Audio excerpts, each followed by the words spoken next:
sizcə nə ola bilər? Fikirləşin, nə ola bilər? Mədədə olan turşu hansıdır?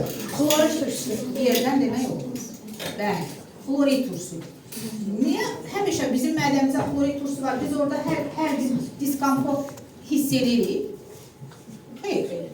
Nə vaxt olur ki, turşuma hissi olur? Emir də görür.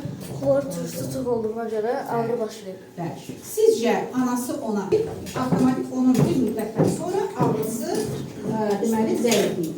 Uşaqlar, baxın. Bunları bilirik, pH metrdən görürsünüz. Ölçülük, neytral mühitdə hidrogen OH-a bərabər olur. Turş mühitdə hidrogen OH-dan böyük olur. Əsasi mühitdə isə deməli OH hidrogendən çox olur. Bunu görürsünüz. Yaxşı. Necə olur ki, bəs burada deməli mədədəki ağrı zəifləmiş olur. Uşaqlar, hidrogen iyonları var və qələmlərin tərkibində də OH iyonları var. Yadınıza saxlayın. Hidrogen iyonları OH iyonlarıyla birləşəndə onlar suya çevrilir. Yəni suya çevrilir, həmin bu zaman hidrogen iyonlarının sayı azalır. OH iyonlarına bərabər olduğuna görə, baxın, oradakinə baxın, neytral mühit yaranır. Və belə tip reaksiyalara biz neytrallaşma reaksiyaları deyirik. Deməli, neytrallaşma reaksiyası belə başa düşülür ki, nə ilə nə arasında olur? Nə ilə nə arasında olur? Deyil. Turşular və əsaslar arasında suyun əmələ gəlməsi ilə gedən reaksiyalara neytrallaşma reaksiyası deyilir. Neytrallaşma reaksiyasında sudan başqa bir dənə də maddə yaranır, onlara isə duzlar deyilir. Deməli, turşu və əsaslar arasında reaksiya gedir və duz və su əmələ gəlir. Baxın, burada belə bir şəkil verilib. Birinci torbada qüvvətli deməli turşu var onun içərisində. Mən burada baxacağım, baxın, qoymuşum. Tutaq ki, nitrat turşusudur, bax burada, bu qarşı. Biz bura zəif deməli fenolftalin əlavə edirik. Fenolftalin əlavə edəndə, baxın, azca fenolftalin əlavə edirəm. Fenolftalin bilirik ki, turş mühitdən rəngi dəyişdi. Xeyr, nitrat turşusudur, var, rəngin dəyişmir. Sonra isə bura yavaş-yavaş kalium hidroksid, yəni qələmi məhlulu əlavə edirik. Qələmi məhlulu əlavə elədikdə, şəkli orada da göstərmişik. Baxın, qələmi məhlulu əlavə elədik, nazik kənardan qələmi tökürəm. Baxın, görürsünüz, moruğu rəng görsənir, amma tez itir. Bu onu göstərir ki, orada nə baş verir? Mən bura əsas tökürəm. Turşu və əsas tökdükcə yavaş-yavaş neytrallaşma baş verir. Baxın, neytrallaşma gelir, görürsünüz, itir, yaranır, itir, yaranır, itir. Niyə? Çünki oradakı hidrogen iyonları, turşudakı hidrogen iyonları mən əlimdəki əsas məhlul ilə neytrallaşdırıram. Amma əgər mən bura biraz turşunun əsası çox töksəm, fikir verin, oldu mu olur? Deməli, artıq burada neytrallaşma olub, bitib, qutarıb. Mən ora çoxlu əsas tökdüyünə görə mühit nə oldu? Əsas tökdü. Yəni, sürətdə gördünüz. Yəni, biz turşunu neytrallaşdırdıq və əsas tökməklə, orada əsasi mühiti artırmaqla, deməli, sonra əsası mühit alır. Baxın, kənd təsərrüfatında bunu rayonlarda əlaqəsi olan uşaqlar daha yaxşı görür. Hansı torpaqdakı turşuluq çoxdur, o yararsız sayır. Orada bitki yetişmir, yetişdikdə yaxşı məhsul vermir. Ona görə də turşuluğu azaltmaq üçün mütləq ora sönmüş əhəng, keçmişdik sönmüş əhəng, kalsium hidroksid tökürlər ki, orada neytrallaşma baş versin. Və neytrallaşandan sonra həmin torpaq artıq istifadəyə yararlı olur. Həm də bir şey fikir vermək lazımdır. Uşaqlar, tam neytrallaşma baş verməsi üçün turşu və qələmi məhlullarının həcmi eyni olmalı. Mən məsələn, tutaq ki, 50 ml-lik bir turşu məhlulu götürüm, onun üzərinə 30 ml bir əsas töküm. Burada tam neytrallaşma olmayacaq, çünki məhlulların həcmləri fərqlidir. Yəni, eləyək ki, məhlulların həcmləri bərabər olsun. Baxın. Buranın 1-2 damcı fenolftalin əlavə edəcək. İndi dediyimi əsaslandırıram. Fenolftalin görsün rəngi dəyişmək. Məhlulların həcmləri götürülür.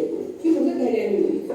Burada əlavə edirəm, məhlulu, digərlə baxın. Turşu tökürəm. Rəng dəyişir.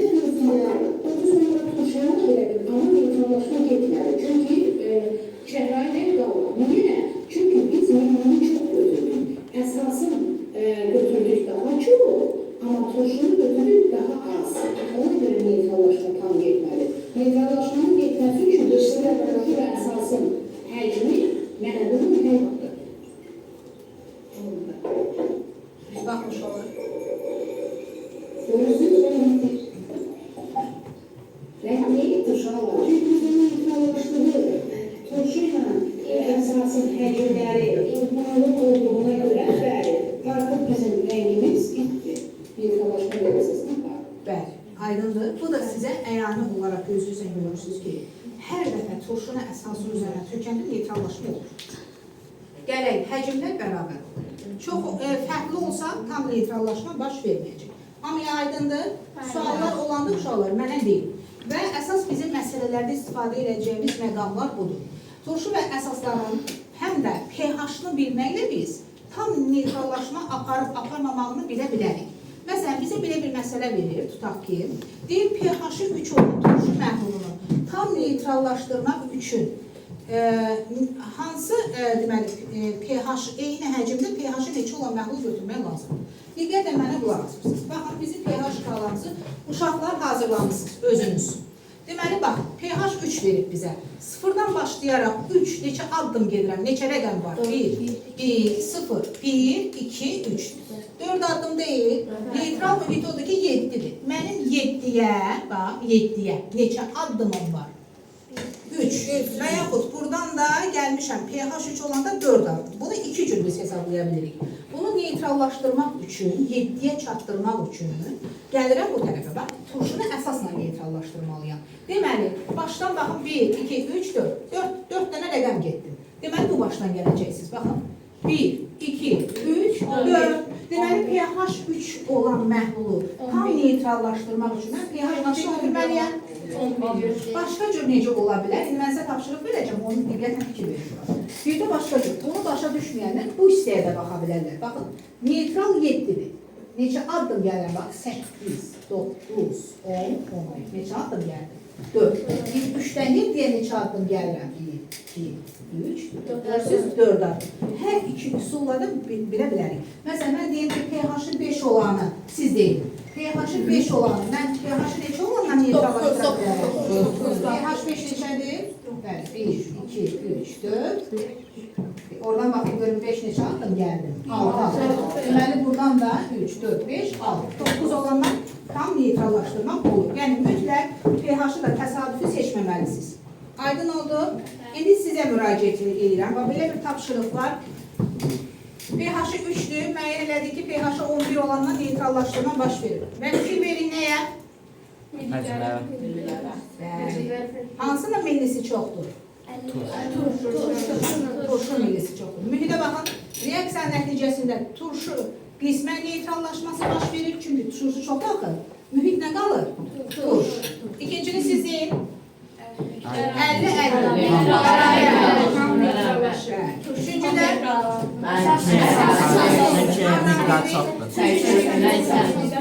tam başa düşdük.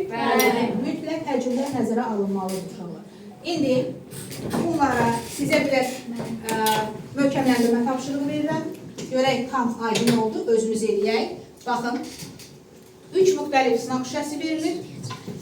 10 milli pH-ı 1 olan xlorid turşusu tökülüb. 3 dənəsinə pH-ı deməli 1 olan 10 milli xlorid turşusu tökülüb. Məhlulun üzərinə aşağıdakı kimi əsas məhlullar əlavə edilir. 1, 2, 3. Hansı halda turşunun qismən neytrallaşması baş verir? Fikrinizi əsaslandıracaqsınız. Hərə özü yazır fikrini və reaksiyadan sonra məhlulda hansı mühit olar, nə üçün belə düşünürsünüz? Başladıq. Ekrandadır. İstifadə olmur. Və keçən dəfə dedik ki, bəzi insanlarda rəng korluğu olur, rəngləri seçə bilmirlər. Və belə insanlar üçün nə təklif edirsiniz ki, necə təyin edəsinlər? Rəngi görür, seçə bilmir. pH metrdən istifadə etməklə asanlıqla müəyyənləşdirə bilərik. Rəqəmə görə müəyyənləşdirə bilərik.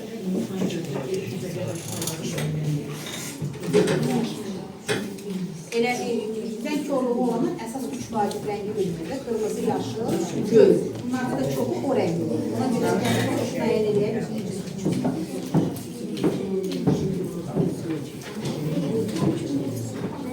Nəticələri götürürəm uşaqlar.